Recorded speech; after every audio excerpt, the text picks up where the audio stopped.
I've removed the wallpaper. That like really horrible greeny granny wallpaper that I had is still over there. But I removed it off the back, and now I just have this raw plaster. This isn't a hole. I guess it was a hole, but it's now being plastered in. I'm not too sure how I feel about the raw plaster. I kind of like the industrial feel of it. Anyway, today we are looking at 5 things that watch companies I feel are doing wrong. And also, I also put out a post on Instagram, and you guys, 141 comments.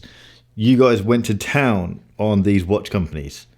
So we'll go through some of those as well.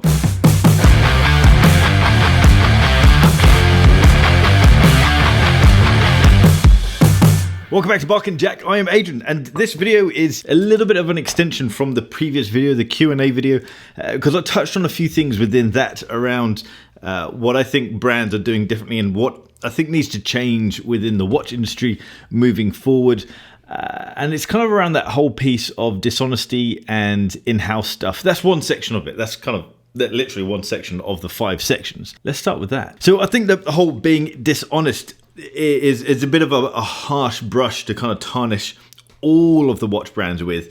I think some brands are just straight up being dishonest. Some brands are just being creative with the truth.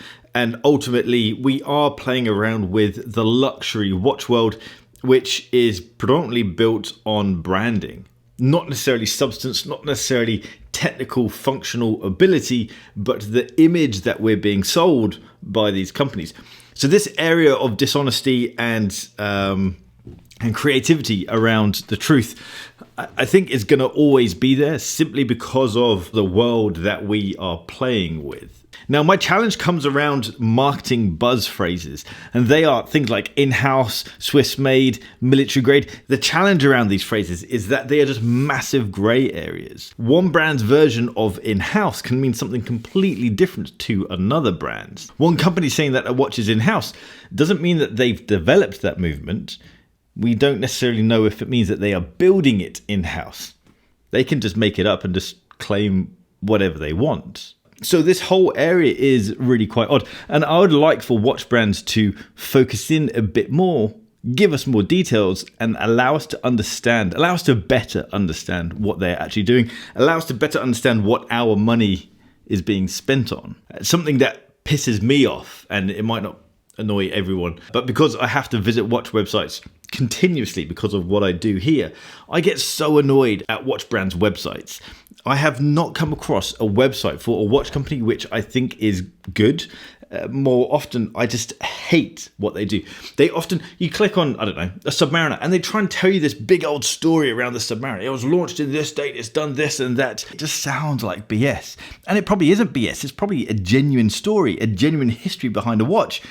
But they kind of need to build that relationship first for us to actually trust what they say. If I go to a website, I just want information. I want nice pictures and information, job done. There should then be another button for like the story. Learn about this watch. Social media is an area that really annoys me about the watch industry as well. Although there is a plus and minus around this area of social media, content creation, and the watch industry. Watch companies are so bad at creating their own content that it then opens up a door for people like me to then make money off these watch companies. It's not something I've done yet, but it's most certainly something I'm going to look into. These companies, Omega, I'm a big fan of Omega. I own Omegas. There's more that I want to get. But if we look at Omega's Instagram account, it's lifeless. It's just so clinical. There is no character whatsoever. And I don't know if that's something that they're trying to do, but lots of other brands are trying to create a relationship with their end user. Lots of other brands are trying to build a bit of community or have character, and they just have nothing.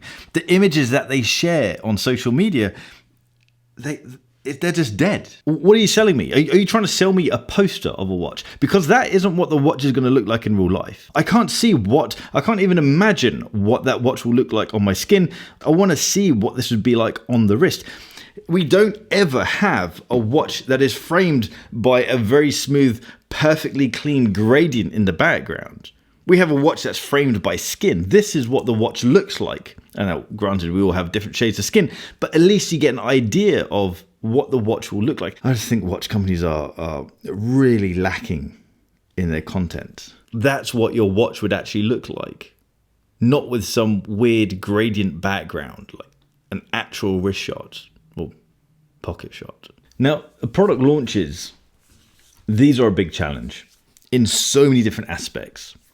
The first thing is I can't stand it when comes from a customer point of view, but also content creation point of view. I can't stand it when a watch company launches a watch, but it's not actually going to hit the shops for another 6 months, 8 months, a year. Seiko are terrible at this. Seiko will launch a watch, there'll be all the hype, there'll be all the press, people will want it, and then by the time it comes out, that buzz is gone. Those people who wanted that watch, they've been hooked on the next thing. Oris and Tudor are bang on the money with this, literally bang on the money. They launch a watch, they launch a product, and it is in the shops ready to go. I think with Tudor, it's a couple of days after. With Oris, it's on the day of launch. Those products are in the shop. That's how it should be. That's how you jump on the hype. That's how you get the most sales from your customers. But also, it keeps us happy because we can actually get hands-on with that item that we want to get. But ultimately, the whole availability launch process, I think, needs to be tightened up from so many companies. But carrying on with the whole launch thing, I think companies are doing too many limited editions. Some companies are doing too many limited editions. I don't know if it's just because the product was not as exciting as previous products, but I think the recent Hodinkee and Oris collaboration kind of highlights that I think there's too many products out there that are limited edition. I don't think it's necessarily Hodinkee. Hodinkee generally do a good job with their limited editions. Same with Oris. I'm a big fan of Oris, their company, their products, but they are doing far too many collaborations. And I think this recent one was just a bit, I don't know. I don't know if it was just a product or whether the fact there's just too many of these things out there. But certainly I feel like companies need to rein it in with the limited edition products. I understand from a commercial standpoint, it means that they can have one item and sell multiple of those items. But when a watch company emails me now, oh, we're doing a collaboration, we've got a limited edition, this and that, very rarely will I take a company up on borrowing that product because it's the amount of time it takes to create a watch. No, the amount of time it takes to create a video, it's kind of just feels like it's a waste of time. There's going to be 200, 300, 400 of these items. I'm going to spend hours creating this video and actually that thing's just going to go and there's not that much point in me putting that much effort into creating content around it. That being said, I have just received a very limited edition watch. I can't wait to show you that one. It is stunning. It'll be out next month. Let's see what you guys have to say on this topic. The question that I asked Instagram at BarkandJack, the question I asked was, what do watch brands do wrong? GZM.Pix said Tudor, saying that the silver Black Bay 58 925 doesn't patina. When it does patina, perfectly taps into that whole honesty thing or creative with the truth. If Tudor came out and said, this watch does patina, not as heavily as bronze, but it does patina, then at least we know what we're buying. This chap said, and actually quite a few people have mentioned lug widths. They hate 19 or odd number lug widths, 19mm and 21mm lug widths. I personally hate them massively because all of my straps that I sell over at barkandjack.com are 20mm wide or 22mm wide NATO straps and leather straps. And so it's really frustrating for me. It's also frustrating for our customers because a lot of people buy these watches like an Aquaterra or an Oyster Perpetual thinking that they can come buy our awesome straps that we sell over at barkandjack.com, but they can't because we don't have 19mm or 21mm straps. Wow, this guy's given us a list. So 1, make watches too thick. 2, shite fonts and lazy design. 3, massive lack of micro adjustments or built-in clasp extensions. Completely agree. 4, not give out important dimensions such as lug to lug and thickness. Yeah, pretty much summed up a lot of thoughts. Guys, thanks so much for your comments. Share your thoughts down in the comments below. Let me know what you think watch brands are doing wrong, or maybe the whole industry has got something wrong. It's kind of got a bit lost in a certain area.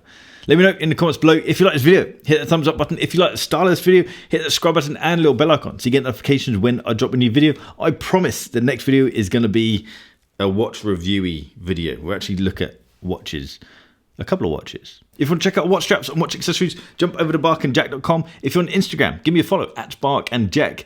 And I'll see you guys next time. Take care.